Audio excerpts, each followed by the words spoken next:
My sister humiliated me at dinner, my parents laughed and wine soaked my uniform. Then her Ranger fiancé saw my coin and said, "Stop, we're done." My family has always considered me as the unseen one. It was useful when they needed it and a joke when they didn't. I let it go for years. Then they crossed a line, and everything exploded. Before we get there, let me start at the beginning. I am Evan Carter. I've been in the Army for 11 years, stationed at Fort Meade, where I work on signals intelligence within a SCIF. My parents, Susan and Thomas, never inquired about what that meant. My sister Claire assumed it meant desk work and made it into a running joke. Then she became engaged to Michael, 3rd Battalion, 75th Ranger Regiment, and my uniform became part of the entertainment. After 8 years I was pushed into a joint task force. My family was unaware of any of this. They only knew I worked near Baltimore and couldn't talk about it. Claire made sure everyone took that as a punchline. She began making tiny comments around the holidays. Evan is too busy filing to assist us with our move. Alternatively, don't ask Evan about employment. He becomes weird about it. My parents never correct her. They would nod occasionally. Laugh. My father would clap my shoulder. Somebody has to push papers, right? I let it slip. Operational security was everything. You do not rectify misconceptions. But Claire was dissatisfied with quiet digs. She required an audience. I should have seen it coming when she began dating Michael 11 months ago. He embodied everything she wanted. Visible military combat veteran. The type of guy who wore his brown beret to civilian functions and shared deployment experiences at parties. She invited me to a gathering at her home in early March. I nearly said no. I just spent a 52-hour stint tracking a network in Syria, but she asked specifically. They said it would mean a lot. The apartment was packed with Michael's Ranger mates, fresh off rotation, drinking beer and talking loudly about firefights and jumps. I showed up in jeans and a gray hoodie, weary from 4 hours of sleep and too much coffee. Claire announced. There he is. Evan, my big brother, is a government employee. One of Michael's mates, muscular like a tank with tattooed forearms, smiled at me. What are you doing, man? Intelligence analysis? Do you like spy stuff? More like Excel spreadsheets? Claire cut in. Evan glances at computers, files and reports. Very thrilling. The guys laughed. Not mean, simply dismissive. Michael joined in. Hey, no shame. We need support staff, right? Someone has to process the papers, right? I replied quietly. I stayed for just over an hour, eating wings and watching the game.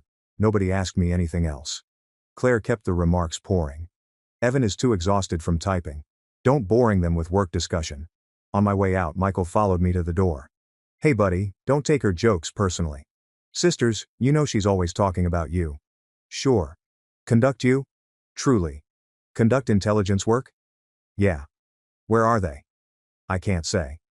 He nodded as if he understood, but his eyes suggested he felt I was exaggerating. 4 weeks later, my father called. The car broke down. Transmission shot. We needed $4,200.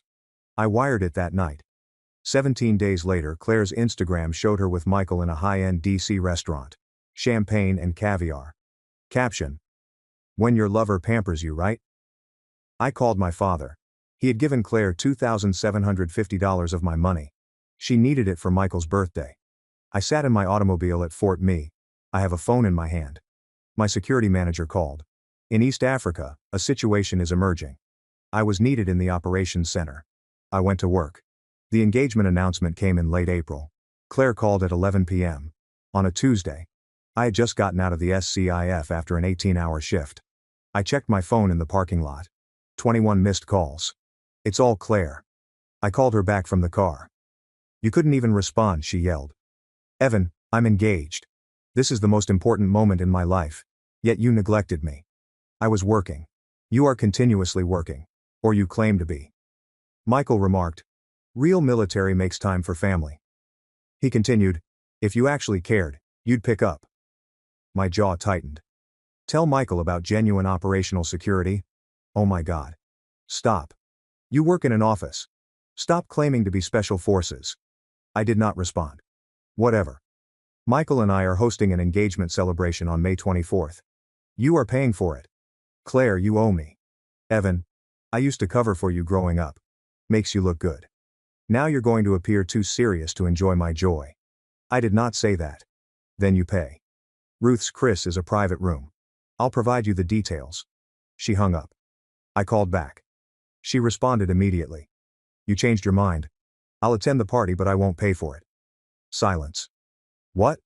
I am not paying. Ruth's Chris costs money. Are you serious now? After everything? I asked again and left totally. Evan, you cannot. I hung up. She called back. I didn't respond. She texted. I did not respond. My father called the next morning. I let it go to voicemail. He left a long message about family and responsibility, as well as how selfish I was at Claire's special occasion. I erased it and returned to work. That is when I met Emily. The ER at Baltimore General was bustling for a Wednesday night.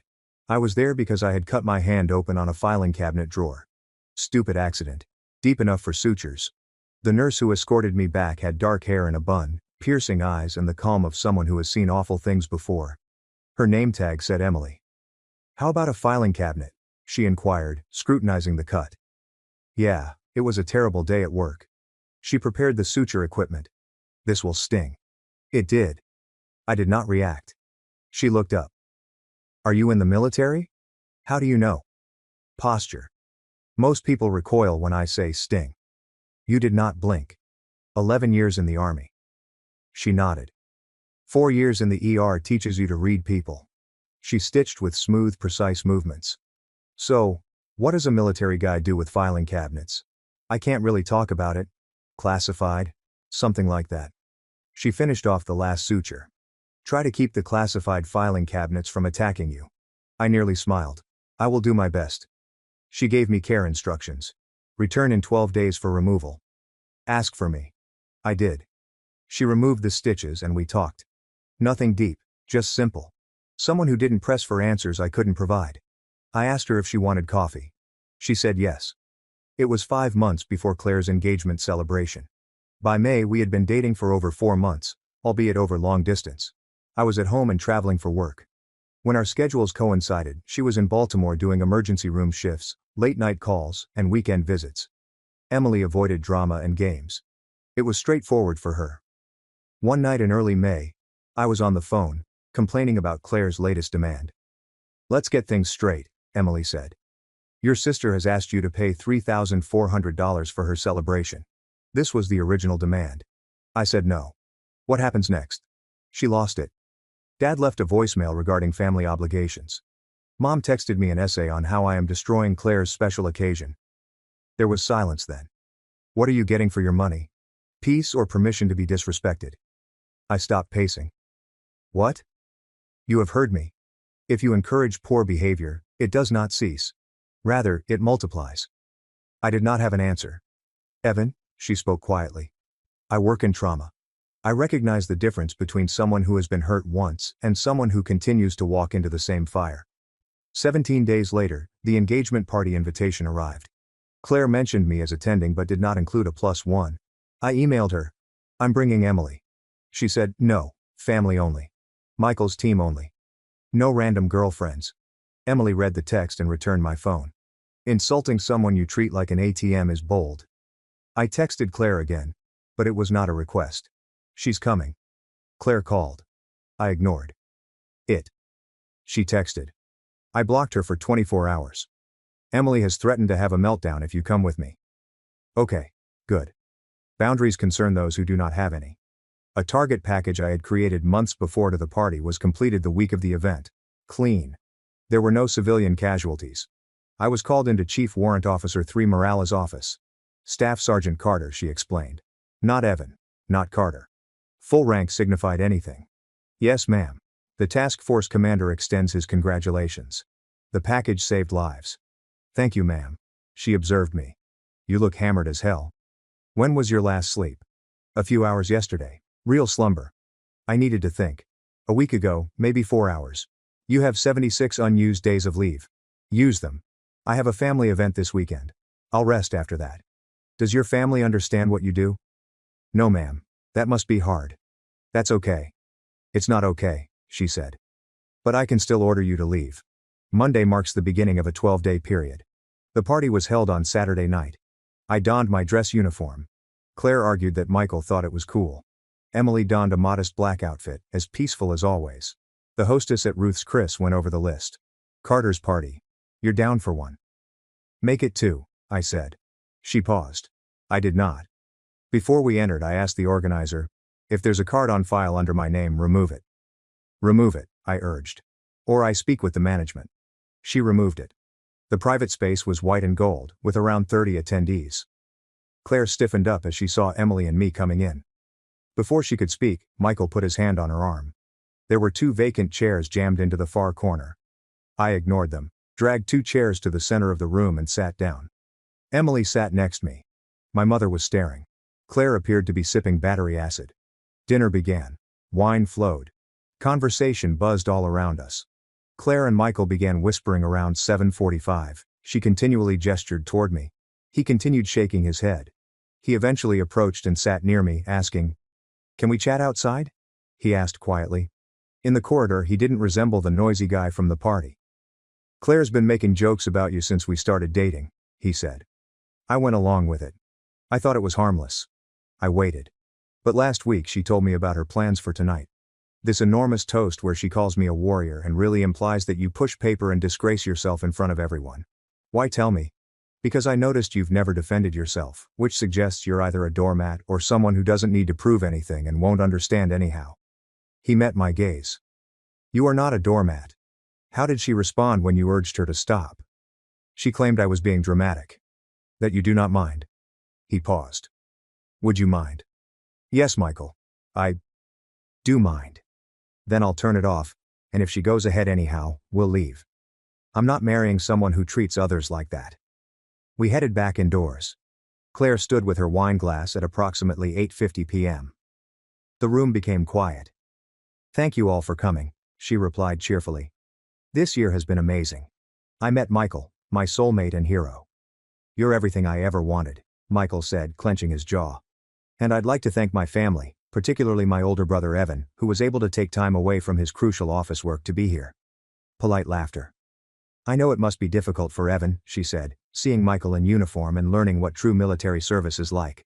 But I appreciate him showing up, even if he spends his days filing reports and Michael. Claire, Michael said sharply, standing. Stop. What? She blinked. You are disrespecting your brother in public while wearing his uniform. It's only a joke, he does not care. Rightly. Everyone turned towards me. I stood and looked at her, then at my parents. Stop, I said quietly. Silence. We are leaving. I turned towards the door. Claire's voice raised. Evan, you can't just. My mother stood. Evan, stop being dramatic. She's simply teasing. I continued walking. Claire hurled the wine. The glass sailed past Michael. He had moved between us. I attempted to block her, but Claire surged sideways. The wine hit me across the breast. Cold. Shocking. Deep red is developing across my army blues. The restaurant became utterly silent. Michael spun on Claire. Are you out of your mind? Was he leaving? She exclaimed. On my special night, after everything What have you had? Was he humiliated? Someone mocked him? Has someone stolen his money? Claire's mouth opened. Nothing came out. Michael stared at me. His gaze went to my chest. The wine soaked through and dripped onto the floor. As I shifted, my jacket pulled open. Something weighty slid into the inner pocket and then dropped. Metal clinks on the tile. The coin rolled once and landed near Michael's shoe. Michael's face transformed. In about 2 seconds, all of the color went out. Oh no, he muttered. Oh no, no, Claire snapped. What are you? Michael didn't look at her. He was staring at the coin near his boot as if it were a live round. Is that it? He started, paused, and restarted. Where did you get it? I did not confirm, did not deny. Just stood there, soaked with wine. Michael's hands began shaking. How long? I replied gently. I can't talk about it. Jesus Christ. He sat down hard. His entire crew was staring now. A couple of them had become quiet. Recognition is dawning. One of Michael's buddies, the large guy at the party, leaned forward. Wait, is that? Shut up, Michael replied, not irritated. Quiet, almost imploring. Simply shut up, Briggs. He looked up at me, then at Claire, and finally back at me. I've seen that coin, Michael muttered, scarcely moving his lips. His gaze flickered around the room, as if he were checking to see who could hear. Where did you acquire this? I did not respond. Holy hell, one of his teammates whispered. Michael stood upright, his entire body tense. Then he did something that made my mother gasp. Michael remained motionless, spine straight, voice slipping into something formal. "Staff Sergeant Carter, I owe you an apology." "Not here," he said. Michael dropped his hand and stared at Claire. "We're done." "What?" "The engagement is off. We're finished." Claire's face turned white. "You cannot. It's only Evan. He's a nobody. He has always existed. He is not a nobody." Michael's voice was rough now. "Yes, you are. You made me disrespect a man who has accomplished more in a single shift than I will in my whole career. You made me insult someone who saves lives that I will never know about. You ridiculed him, took his money, and simply assaulted him in public. I did not assault. You hurled wine at a service member in uniform. That is assault. And I'm not marrying someone who treats others like that." He turned to face his teammates. "We are leaving." They stood. They all left silently. Professional and courteous. When an authority figure issues an order, soldiers move accordingly. Michael hesitated at the door and looked back at me. "Thank you for your service. Real service." Then he was gone. The room exploded. Claire sobs. My mother shouted. My father attempted to calm everyone down. Claire's buddies are bringing out their phones. My mother grabbed my arm. "Evan, please wait. You cannot just leave. We need to remedy this." "No, we do not."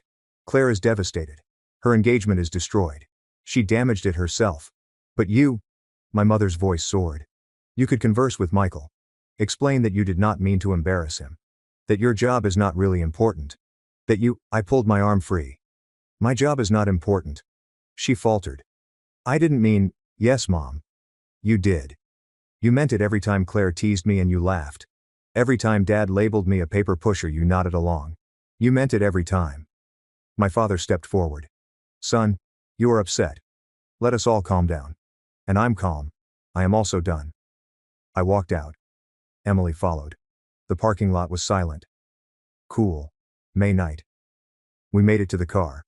A 12-year-old Honda Civic. Paid off, reliable. I checked my phone.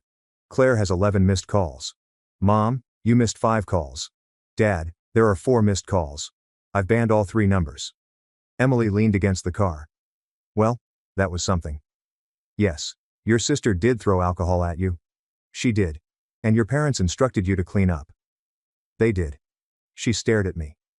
"You okay?" I thought about it. "Yes, I guess I am. That Michael guy appeared decent after he realized who you were. He was your family though." She shakes her head. "There is something else." I started the car. "Yes, they are." We drove back to Baltimore. I took off my uniform at my residence. The alcohol had settled into the fabric. Probably damaged. Showered till the water became chilly. Emily had ordered takeaway. We ate silently. "You know what's coming up, right?" she said finally. "What?" "An apology that is not an apology. The justification includes an apology filter." I nearly laughed. "How do you know?" "Because I've seen families similar to yours in the ER. They show up after treating someone like trash. Act surprised when there are consequences, then explain why it wasn't their fault. Every single time." She was correct. The following morning I slept until noon. This was the first true rest I'd had in days. The messages began instantly. First day. Claire called from multiple numbers. I didn't respond. She left voicemail messages, all variations on the same topic. I had ruined her life. Michael's team spread rumors. His friends called her cruel. Her own friends had distanced themselves. It was entirely my fault. I removed them without listening all the way through. Second day. My dad arrived at my flat at 7 a.m. I had just gotten out of the shower. "We need to talk," he said as I opened the door. "No, we do not. Claire is a disaster. The wedding is off. Her pals are turning against her. Michael's team is sharing stories. You could fix it." "How?" "Tell them it was a misunderstanding. That your job isn't what Michael thought it was." I stared at him. "Do you want me to lie about my service so Claire looks better? I want you to aid your family. I've been aiding my family for 11 years. We covered your rent, paid Mom's dental bills, and sent Claire money for every emergency that turned into a shopping excursion. I am done. Evan, you gave Claire $2,750 from the money I sent you for car repairs. I sent you money since you requested for aid. You turned around and delivered it to her at her birthday party. His face turned crimson. I don't care what she needed. You asked me for assistance and then gave my money to someone else. That is theft. And when she flung champagne at me last night, you laughed. Mom laughed. Neither of you protected me. Not once, not ever. We didn't realize how vital your job was. You never asked. You just assumed that I was lying or exaggerating. And you allowed Claire to mock me for over 3 years because it made her feel good.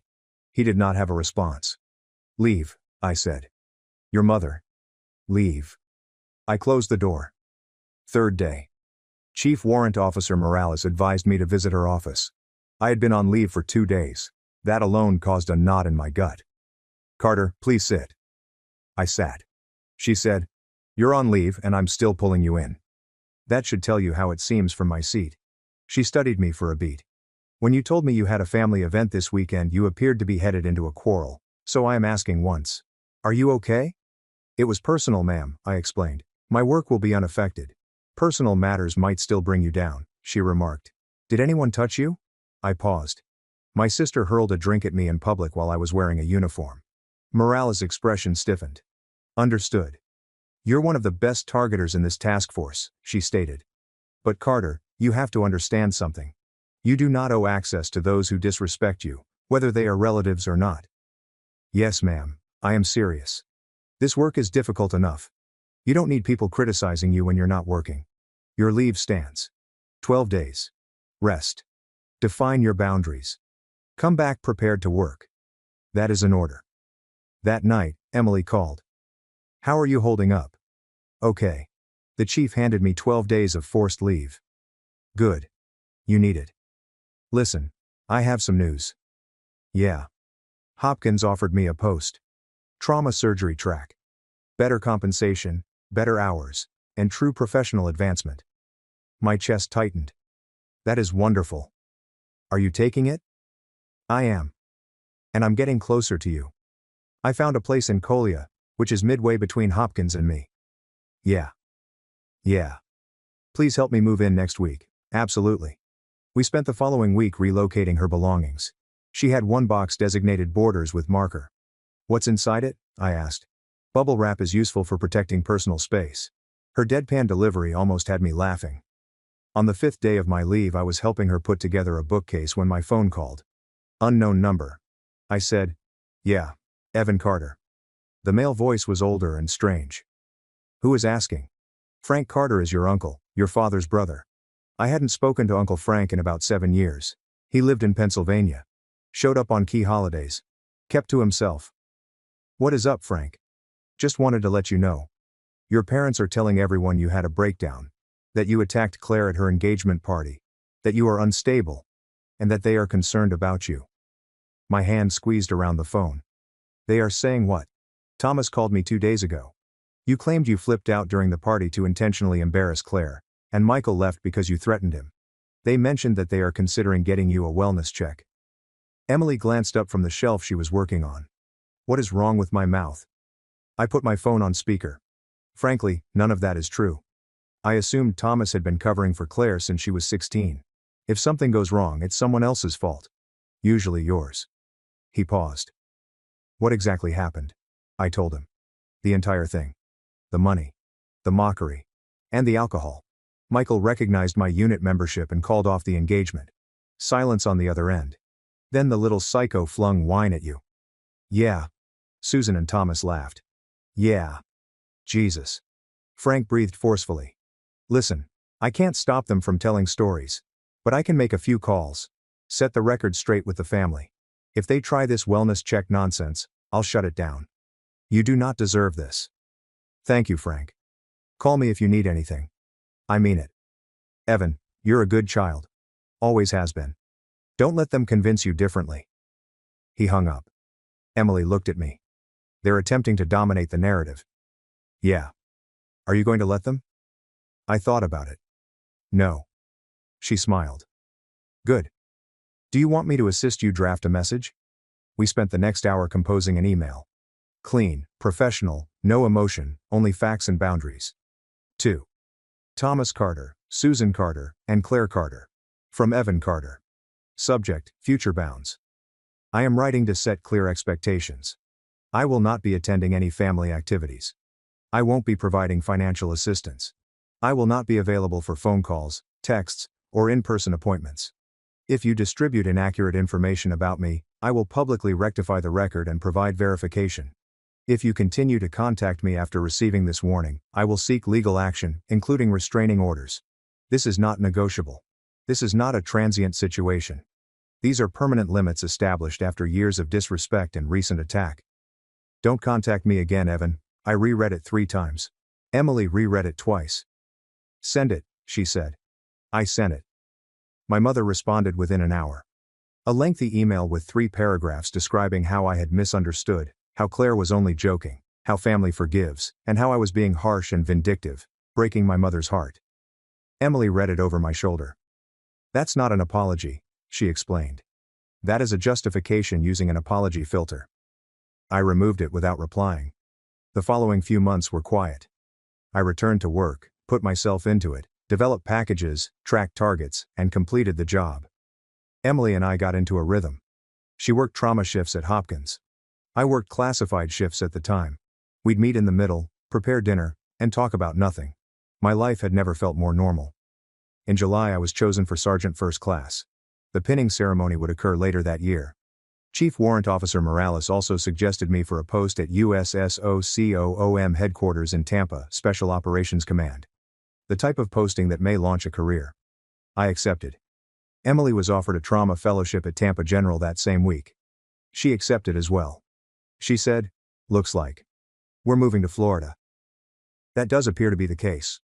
We packed up her home in Collier, moved south in September, found an apartment near MacDill Air Force Base, and began establishing a life. I haven't heard from my family. No phone calls, no emails, nothing. Frank Carter called once to check in. They are still telling people that you are unstable. Thomas tried to persuade me that you needed help. I told him that Claire needed help for attacking a military member. Thank you, Frank. You okay down there? Yes. Very good. And I was. Work was challenging but rewarding. Emily was thriving throughout her fellowship. We had friends, a routine, and calm.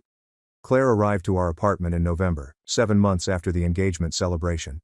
I was heading home from a 14-hour job when I noticed her sitting on the stairs outside our building. Claire appeared smaller than I remembered, with black circles under her eyes. She stood up when she noticed me. "Evan, please. I need to talk to you." I paused.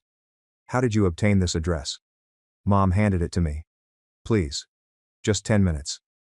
"No, Evan. My life is falling apart. Michael won't speak to me. I can't date someone in the military. I lost my job.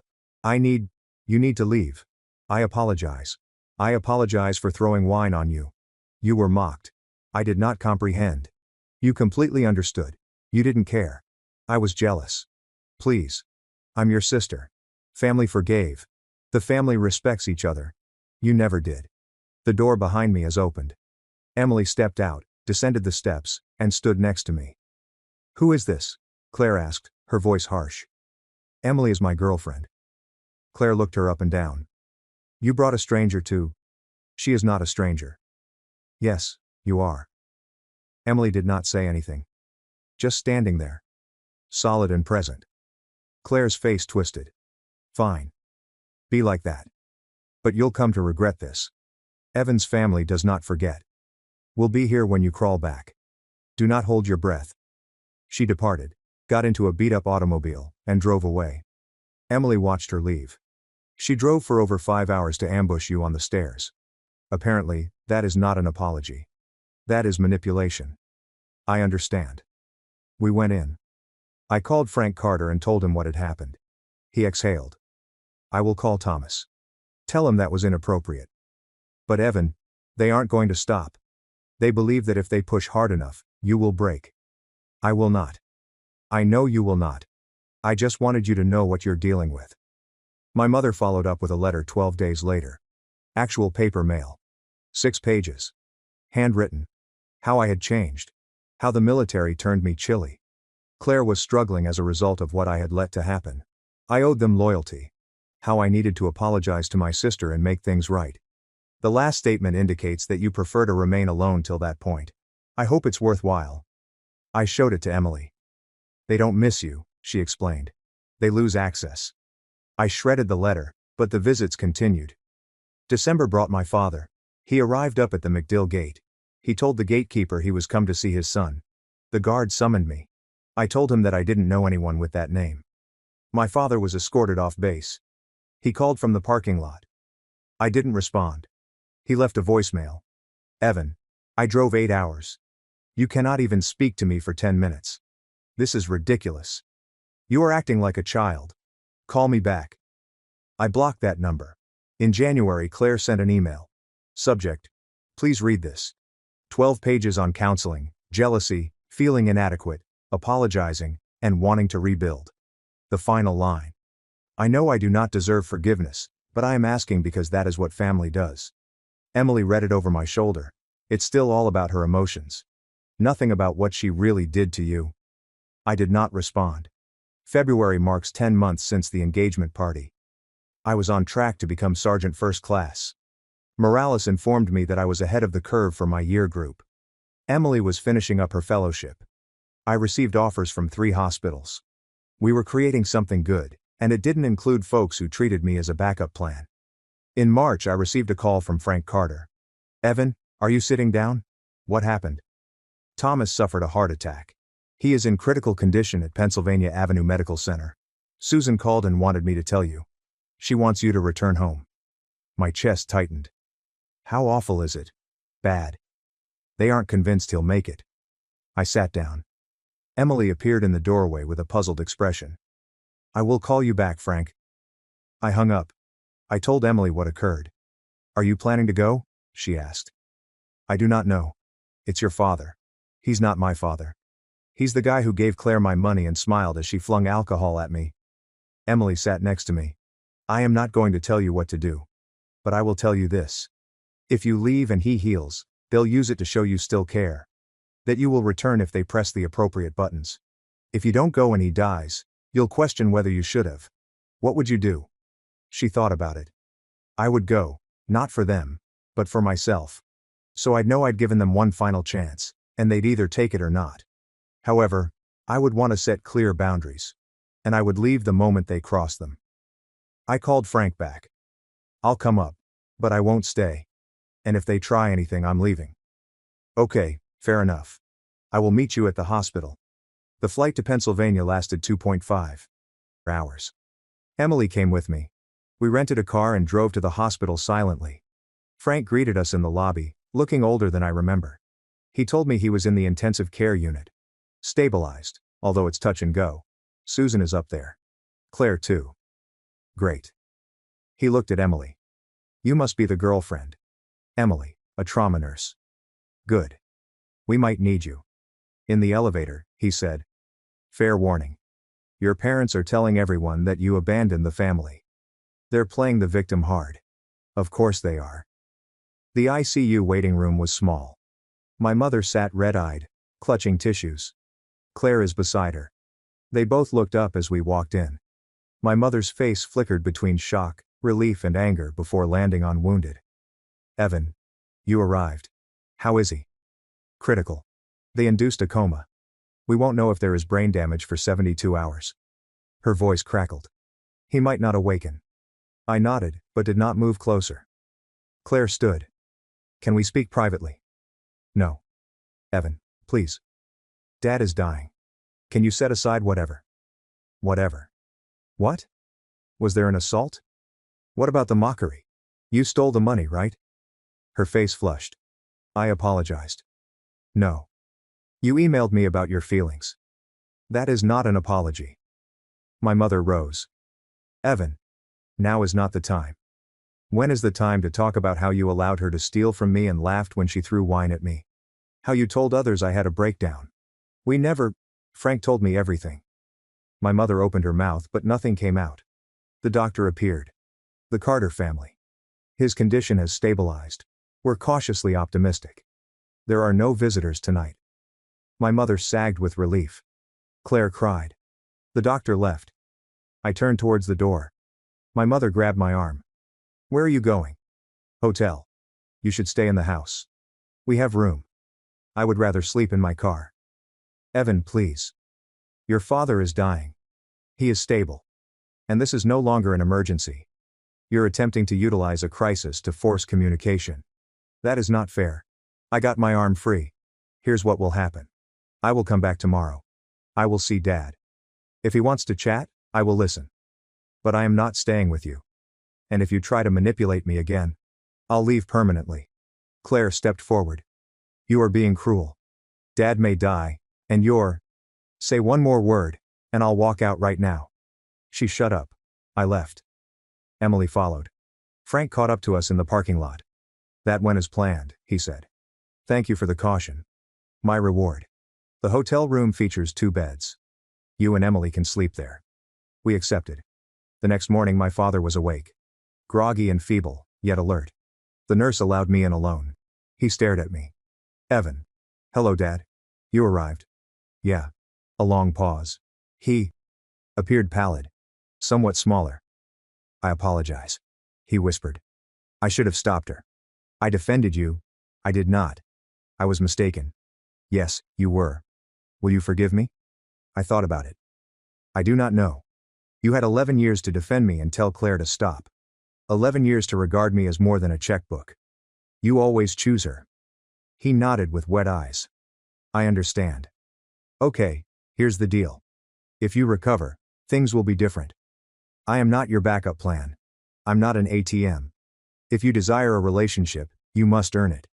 You established boundaries with Claire. You respect me. If you can't do it, we're finished. Okay, he muttered. I mean it. I understand. I left. My mother tried to stop me. I continued walking. Claire waited outside. What exactly did he say? She demanded. That is between myself and him. I need to know if. Claire, you've abused me, stolen my money, and humiliated me for years without ever apologizing. You've talked about emotions, envy, and wanting forgiveness, but you've never admitted I was wrong. Until you do, there is nothing to talk about. I apologized. You made excuses. What do you want from me? Nothing. Leave me alone. We are family. Family does not treat each other the way you treated me. We are just connected. I walked away. She did not follow. Emily was waiting in her rental car. How did it go? Dad apologized. Sort of. Claire attempted to pry. I closed it down. You okay? Yeah, I'm okay. We drove back to Tampa in the afternoon. My father healed slowly. He called once and inquired how I was. 10 minutes of small talk. No mention of Claire, no guilt trips, simply conversation. The first real one we'd had in years. My mother sent a 1-page letter this time. I understand that we failed you. I'm not sure how to solve it, but I am proud of you. I am proud of your service. If you ever want to talk, I'm available. I retained the letter and did not react. Claire never contacted me again. Frank called every few weeks to provide information on Dad and the rest of the family. He became the bridge I did not realize I needed. Emily and I were having supper in June, 14 months after the engagement party, when she said, So, I've been looking at houses. There is a place near MacDill. 4 bedrooms and enough for an office. I guess my chest warmed. Yeah, if you want. I pondered about the previous year. The tranquility. The limits. Emily is solid, bright, and devoted. I believe we should look at properties. She smiled. Good turnout on Saturday. We purchased the house in August. Moved in September. Created something that was not bound together by obligation or guilt. For the first time in my life, I felt right at home. 7 months later, Michael sent me an email. Short and professional. Staff Sergeant Carter, I just wanted to let you know that I was promoted to Senior Sergeant First Class and have been assigned to a training duty at Benning. I share your tale with each new Ranger class.